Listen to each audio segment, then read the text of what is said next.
بھی لاٹری نکل آئی کہ اللہ نے ہمیں حضرت محمد صلی اللہ تعالی علیہ وسلم کا امتی بنا دیا، اور ان کی دعائیں بیچ میں حائل ہو گئیں، یا رب امتی امتی یا رب امتی امتی، آخر ایک رات آپ رو رہے ہیں اور کہہ رہے ہیں یا اللہ، ابراہیم علیہ السلام نے کہا تھا فَإِنَّهُ مِنِّي وَمَنْ عَصَانِي فَإِنَّكَ غَفُورٌ رَحِيمٌ، یا اللہ جو یہ آپ نے بات دہرائی قرآن کی آیت، پھر کہا یا اللہ عیسیٰ علیہ السلام نے تجھ سے کہا تھا ان تعذبهم فإنهم عبادك وإن تغفر لهم فإنك أنت العزيز الحكيم، اے میرے رب تو انہیں معاف کر دے، تو مہربان ہے، تو انہیں پکڑ لے تو رب ہے، عذاب دینا تجھے حق ہے، معاف کرنا بھی تیری رحمت ہے، تیری مرضی ہے۔ دونوں نبیوں نے کہا تیری مرضی، یا اللہ نہ میں ابراہیم کی کہتا ہوں نہ میں عیسیٰ کی کہتا ہوں، میں تو اپنی کہتا ہوں، یا رب امتی امتی یا رب امتی امتی یا رب امتی۔ تیار کردہ مواعظ اسلامیہ کے ست سینٹر بیرون تبلیغی مرکز ابدالی روڈ ملتان، 24 گھنٹے رابطے کے لیے 0301 74 60 371 پر رابطہ کریں۔ ابراہیم کی کہتا ہوں نہ میں عیسیٰ کی کہتا ہوں، میں تو اپنی کہتا ہوں، یا رب امتی امتی یا رب امتی امتی یا رب امتی امتی، یا اللہ میری امت کو معاف کر دے، یا اللہ میری امت کو معاف کر دے، یا اللہ نہیں کرنا پھر بھی کر دے۔ اور اتنا روئے کہ پھر جبریل کو آنا پڑا، یا رسول اللہ تعالیٰ پوچھ رہے ہیں آپ کیوں رو رہے ہیں؟ کہا جبریل مجھے میری امت رلا رہی۔ تو پھر اللہ تعالیٰ نے پیغام بھیجا سنردیک فی امتک، میں تجھے تیری امت کے بارے میں خوش کر دوں گا۔ یہ دعائیں بیچ میں حائل ہیں، ورنہ اللہ کو کیا پرواہ ہے۔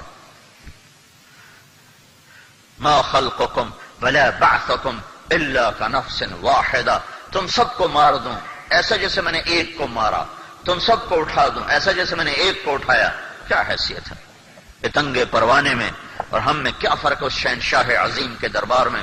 سارا آسمان سجدوں سے بھرا پڑا ہے، کیا پرواہ ہے؟ اور اس سے وہ بڑا نہیں ہوا، عرش بنانے سے بڑا نہیں، وہ پہلے ہی بڑا ہے۔ فرشتوں کے اور میرے سجدوں سے مسجود نہیں ہے، وہ پہلے ہی مسجود ہے۔ میرے اور فرشتوں کی بندگی سے معبود نہیں ہے، وہ بغیر کسی عابد کے معبود ہے، بغیر کسی ساجد کے مسجود ہے، بغیر کسی مخلوق کے خالق ہے، بغیر کسی مجبور کے جابر ہے، بغیر کسی مقہور کے قاہر ہے، بغیر کسی مملوک کے مالک ہے، بغیر کسی منصور کے ناصر ہے، بغیر کسی مرحوم کے راحم ہے۔ کون اس کو ثنا کو پہنچے، کون اس کی تعریف کو پہنچے؟ جب خود اس نے کہانی مکا دی کہ سمندر سیاہی بناؤ اور درختوں کو قلم بناؤ، اور پھر سارے درختوں کے قلم پکڑ کے سمندروں کے کنارے بیٹھو، اور ساری دنیا کے انسان جنات ملائکہ فرشتے مقربین زمین پر اتارو، سارے نبی رسول پیغمبر ساتھ بٹھاؤ اور میری تعریف لکھو۔ سمندر کی وسعت کو سوچو، تم سفر نہ کرو، تم سوچ نہیں سکتے۔ میرا ایک سفر ہوا ہے، تبلیغ کا ایک سفر ہوا میرا سمندر کا، میں نے سمندر کی ہیبت کو دیکھا ہے اور اس کے جلال کو دیکھا ہے، اور میرا اللہ کہہ رہا ہے اس سارے کو سیاہی بناؤ اور پھر سارے جنگل قلم بناؤ، پھر بیٹھو میری تعریف لکھو۔ ایک دن آئے گا لنفد البحر، سمندر خشک ہوں گے، قبل ان تنفد کلمات ربی، تیرے رب کی تعریف ختم نہیں ہو سکتی ہے۔ ولو جئنا بمثلہ مددا، چاہے اتنے سمندر اور ڈال دوں پھر بھی نہیں ختم ہو سکتی۔ کہاں لا محدود، کہاں محدود، کہاں بے مثال، کہاں لا مکان، کہاں لا زمان۔ کون اس کی نہ آنکھ دیکھے، نہ تخیل پہنچے، نہ تصور میں سمائے، کون اس کی تعریف کر سکتا ہے؟ یہ زمین آسمان اللہ کا ہے، یہاں شہنشاہی اللہ کی ہے۔ اگر ہم اس کے حکموں سے ٹکرائیں گے وہ ہمیں ٹھوکروں میں ڈالے گا۔ اگر محمد مصطفیٰ صلی اللہ علیہ وسلم بیچ میں نہ ہوتے تو ہم پر بھی وہی ہوتا جو پہلوں کے ساتھ ہوا۔ ان کے آنسو، ان کا رونا، ان کی دعائیں ہیں جنہوں نے اللہ کے نظام کو تبدیل کروا دیا۔ سنردیک فی امتک، کسی نبی کو اللہ نے یہ نہیں کہا کہ میں تیری امت کے بارے میں تجھے خوش کروں گا۔ یہ واحد محمد صلی اللہ علیہ وسلم ہے جن کے بارے میں اللہ نے کہا میں تجھے تیری امت کے بارے میں خوش کر دوں گا۔ تو بھائیو، یہ ادھورے دین سے نکلنا پڑے گا۔ یہ ادھورے دین کو چھوڑنا پڑے گا، پورے دین پہ آنا ہوگا، اور پورا دین زندگی میں زندہ ہو۔ تبلیغ اس بات کی محنت ہے کہ ہر فرد میں پورا دین زندہ ہو جائے، ہر مسلمان مرد عورت سر سے لے کر پاؤں تک اور چپڑاسی سے لے کر بادشاہ تک ہر فرد اور ہر طبقہ 100% اللہ اس کے رسول کی شریعت کا پابند بن کے چلنے والا بنے۔ یہ حکومت کا کام نہیں کہ شریعت نافذ کر دے، حکومت زیادہ زیادہ حدود نافذ کر دے گی، ہاں بھائی چور کا ہاتھ کاٹو، زانی کو اس کا سنسار کرو، نماز پہ دکانیں بند کروا دو، اتنا ہی کر سکتی، اس سے زیادہ کیا کرے گی؟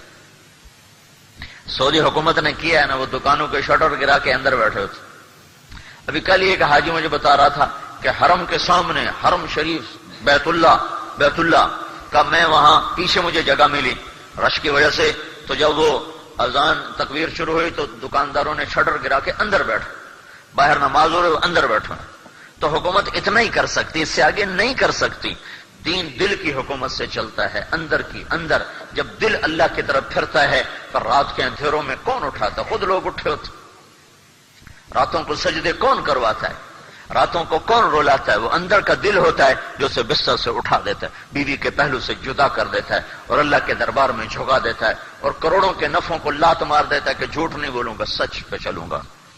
کروڑوں کے سودے توڑ دیتا ہے کہ سود پہ نہیں ہوگا، اللہ کے امر پہ ہوگا۔ یہ اندر کی دنیا، اندر کا دل ہے جو یہ حکومت قائم کرتا ہے، باہر سے نہیں ہو سکتا۔ تو تبلیغ یہ محنت ہے کہ ہر مسلمان پورے دین پر چلنے والا بنے۔ پورے دین کے بغیر نجات نہیں، پورے دین کے بغیر ہم سیدھے جنت میں نہیں جا سکتے۔ سیدھے جنت میں جانے کے لیے 4 کام کرنے ضروری ہیں۔ 4 کام کے بغیر سیدھی جنت نہیں ملے گی۔ والعصر ان الانسان لفی خسر، مجھے قسم ہے زمانے کی، ساری دنیا کے انسان ناکام ہو گئے۔ یہاں جو نا اللہ تعالیٰ نے کائنات کو ایک سمندر سے تشبیہ دی ہے، اور انسانیت کو ایک سفینے اور کشتی کے سوار لوگوں سے تشبیہ دی ہے، اور ان کو یوں سفینے کو ڈوبتے دکھایا ہے کہ کشتی ڈوب گئی، اندر چلی گئی، کوئی نہیں بچا۔ والعصر، یہ آیت مجھے جبوتی میں سمجھ آئی جب کشتی ڈوبی۔ کتنے سال ہو گئے پڑے ہوئے، 1980 میں دورہ کیا، 3 سال پہلے جبوتی گیا تھا اجتماع، تو ایک کشتی ہمارے ساتھیوں کا، بڑا کشتی نہیں ہے، پورا جہاز تھا، وہ ڈوب گیا، تو اس میں کوئی 125 شہید ہوئے۔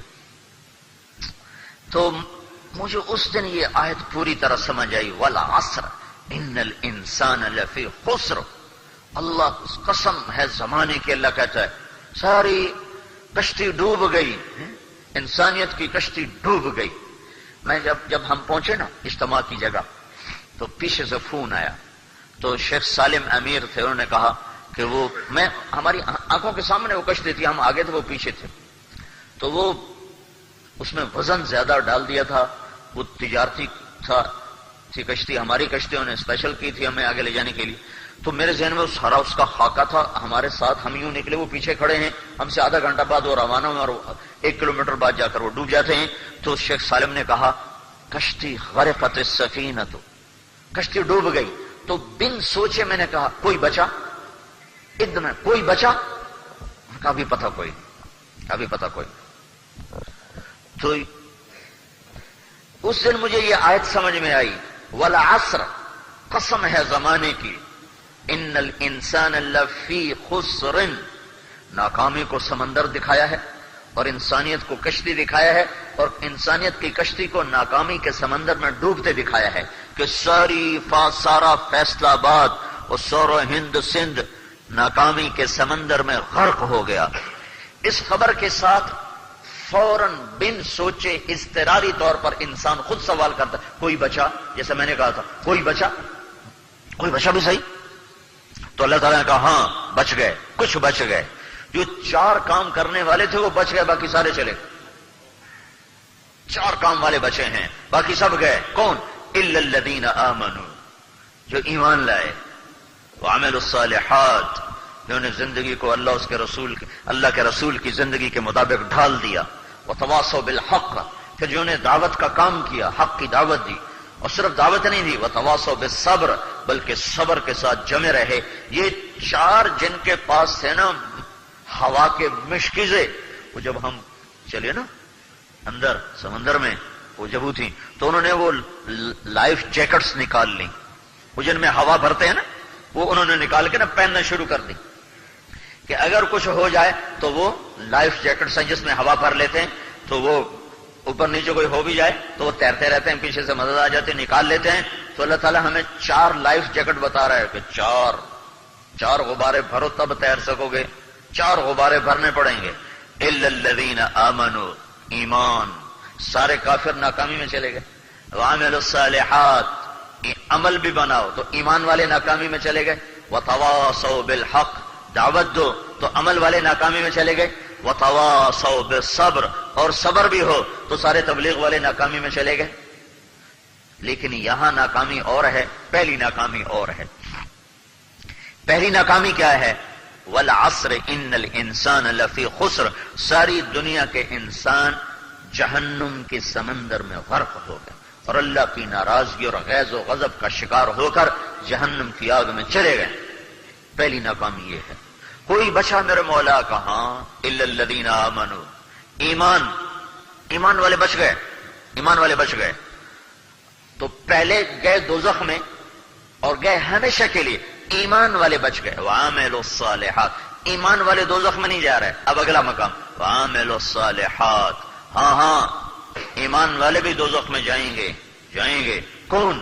جنہوں نے عمل نہ کیا، جنہوں نے اچھے عمل نہ کیے، جنہوں نے اللہ کے رسول کی زندگی کے مطابق زندگی نہ گزاری۔ تو پھر ان میں اور کافر میں کیا فرق ہے؟ وہ بھی تو ناکام اور یہ بھی ناکام، کہیں ان میں فرق ہے۔ یہ ایمان والے ہیں، یہ ایک دن اپنے گناہوں کی سزا بھگت کے جنت میں چلے جائیں گے اور کافر ہمیشہ جہنم میں رہیں گے۔ ایک دن ایسا ہوگا کہ کافر مسلمانوں سے کہیں گے تمہارے ایمان نے تمہیں کیا نفع دیا؟ تم بھی آگ میں، ہم بھی آگ میں۔ یہ کافر کہیں گے مسلمانوں سے تمہارے ایمان نے تمہیں کیا نفع دیا؟ تم بھی آگ میں، ہم بھی آگ میں۔ تو اللہ تعالیٰ فرمائے گا جس نے زندگی میں ایک دفعہ بھی میرا کلمہ پڑھا ہو اس کو جہنم سے نکال دو۔ تو اس وقت سارے جہنم سے نکلیں گے۔ جب وہ نکلیں گے تو پھر کافر کہیں گے ربما یود الذین کفروا لو کانوا مسلمین، 14واں سپارہ، کہ ہائے کاش ہم نے یہ کلمہ پڑھا ہوتا۔ خالی کلمہ پڑھ لینا بشرطے کہ اس پہ موت آ جائے، موت بھی اسی پہ آ جائے، تو یہ اللہ اپنے قانون پر عمل کرے گا تو جہنم میں ڈالے گا، اپنی رحمت کو دیکھے گا تو چاہے بے عمل ڈال دے جنت میں، کون پوچھنے والا ہے؟